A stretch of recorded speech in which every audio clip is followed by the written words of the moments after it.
Necə edək ki, xalis bəndə olaq? Necə edək ki, ibadətlərimizi təmiz niyyət üzərində qura bilək? Nəinki ibadətlərimizi, bir sözlə, bütün işlərimizi.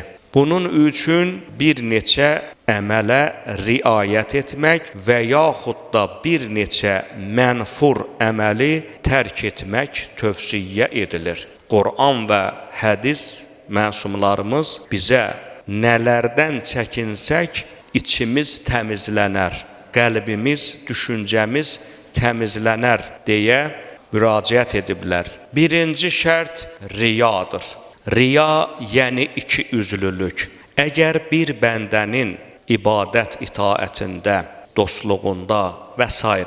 iki üzlülük varsa, yəni daxilində bir cürə, zahirində başqa cürədirsə, onun ibadəti nəinki ibadət hesab edilir, hətta Quran deyir, o ibadətüvə görə vay halva, ayədir. Vay olsun o namaz qılanların halına ki, onlar öz namazlarında riyakarlıq edərlər. Deməli, ən üstün ibadət olan namazda belə riyakarlıq etdiksə, nəuzubillah, həmən namaz bizim üçün bir cəzaya çevriləcəkdir. Nəinki ibadət olub, onun savabını alacaq, əksinə qeyri-səmimi ibadətimizə görə, qeyri-xalis ibadətimizə görə cəza almalı olacaq. İkincisi təkəbbürdür.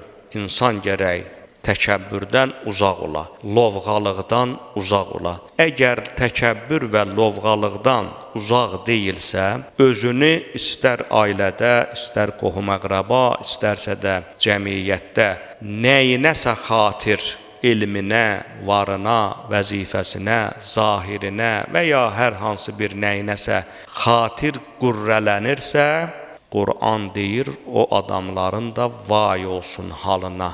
Nəinki vay halına, Quran deyir ki, ya Peyğəmbər, təkəbbür göstərənləri tezliklə cəhənnəmdə dizi üstə çökmüş halda görəcəksən.